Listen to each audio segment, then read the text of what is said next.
won't use everything, but I have some soft cream cheese, some mozzarella cheese, ricotta cheese, and Parmesan cheese, some chicken broth, some pasta noodles in the back, some pasta sauce, Italian sausage and ground beef, heavy cream, minced garlic and garlic paste, Italian herb paste, some tomato paste, Italian seasoning, onion powder, garlic powder, all-purpose seasoning, pepper, and chicken bouillon. Over here I have a little olive oil heating up in a big Dutch oven. Okay, with some freshly washed hands. A good knife. A little quarter of an onion. I don't need a lot of bell pepper, so I think I'm just gonna that much maybe.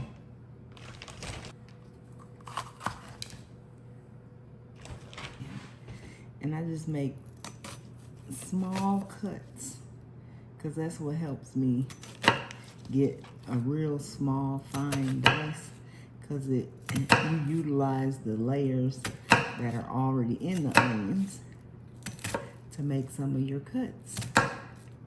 All right.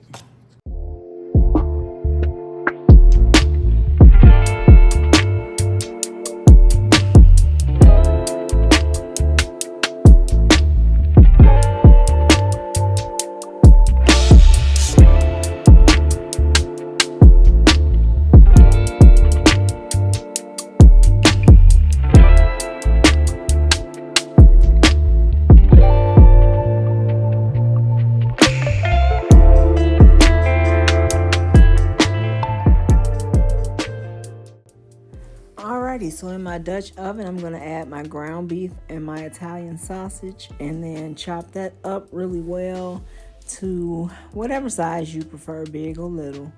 It's to your preference. And get that browned up really, really well. Then I'm going to add some seasoning, my all-purpose, my black pepper, my Italian seasoning, some garlic powder, onion powder. I don't really measure. I just kind of guesstimate. And then stir all that up together, and then I'm going to add a heaping tablespoon of, once it's fully browned, I'm going to add those chopped vegetables that we did earlier, and then we're going to saute those up with the meat for about 5 minutes. My family doesn't like to bite into like the crunchy vegetables, so I try to get them nice and soft for them. And then drain off some of the grease, not all. And then there goes my tablespoon of tomato paste. And then I'm also adding a tablespoon of Italian herb paste.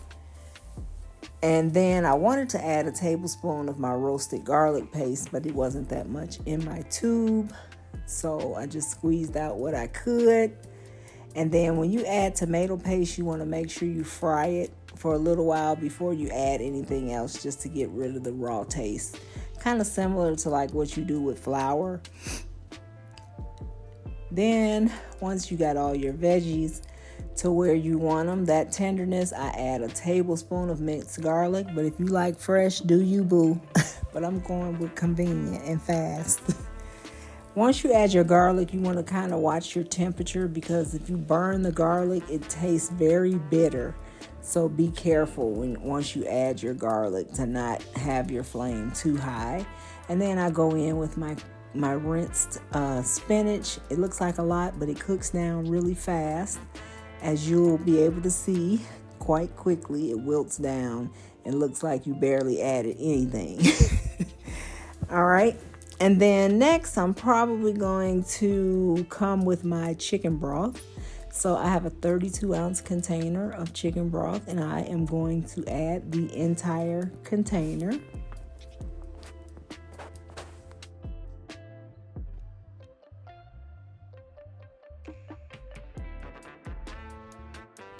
Then we're gonna again stir it really well so we can bring it to a boil. I always add a little extra chicken bouillon just to heighten up the flavor of my chicken broth and make it a little bit more robust, I guess is what we'll call it.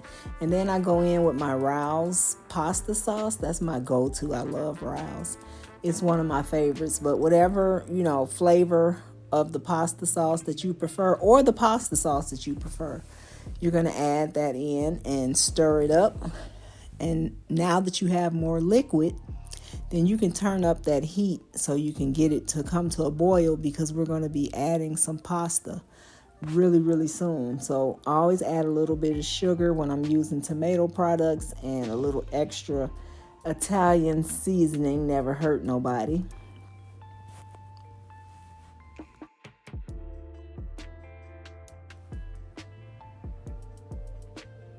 Alrighty, and a little bit more black pepper as well. I really like pepper a lot. So let's see what we got. A little salt, because I had tasted it off camera and felt like it needed a little bit more salt. So I like season all or Lawry's, whatever you have. It doesn't matter. And go ahead and give that a good stir and continue bringing it to a boil. Then in a separate bowl off to the side, I have about 3/4 of a cup of freshly shredded mozzarella. And to that, I'm going to add about 1/2 cup of whipped cream cheese. This is going to be our ricotta mixture that you'll kind of mix a little bit in the soup. There's my ricotta, about a cup of ricotta. But you add a little bit to the soup, and then you serve it with a scoop of this ricotta mixture right on top. So there's my Parmesan. I did about 1/2 cup there, but I think later on I added a little bit more. I'm not sure. Or I added it to the actual soup. So you're going to fully incorporate that and then get ready to season it. The big difference is, unlike lasagna, you don't put an egg in here because you don't cook it. All right, so do not add any egg to this. So more of my favorite Cavender's all-purpose seasoning, some Italian seasoning. So kind of whatever you add to your soup, add to your ricotta mixture, just to kind of make sure the flavors blend together well. Garlic powder. And I probably maybe added onion powder. I'm not even sure. But probably some parsley flakes, just to kind of get a little bit more color into the ricotta mixture. And then you just stir it up real good, and then you're going to set that off to the side again until you're ready for it. Now back to the soup. Once you get it nice and bubbly, at this point I'm going to add in, I want to say it's about 1/2 cup only of heavy cream, just to kind of make your sauce, your broth rather, a little bit creamier. Mix that up really, really good. And then once you get it back to a boil, then you're going to add the pasta. But I think I added it off camera.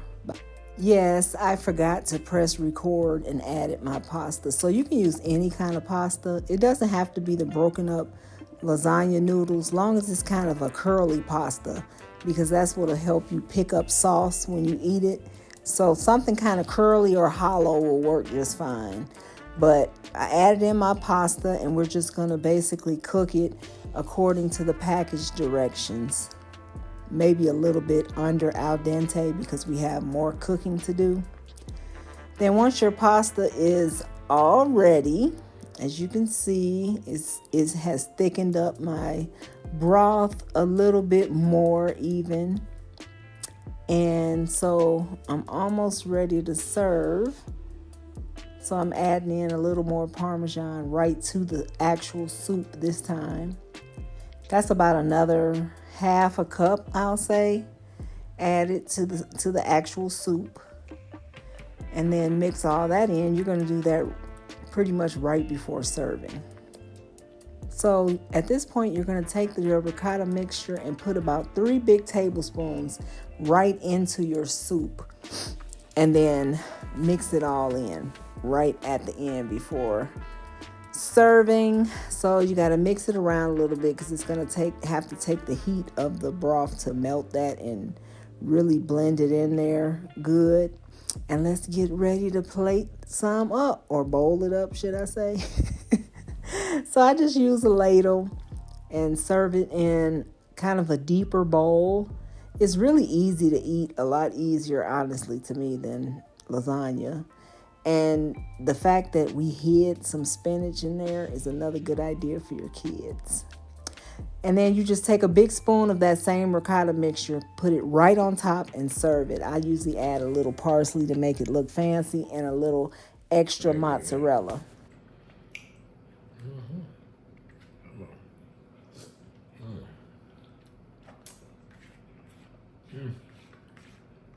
You need some bread with this so you can sop up the, the juice and stuff. You should have brought up some of your ciabatta. I will. Good, huh? I have some of this for dessert. Yeah. After I eat my steak. Sure. What you think? Very good?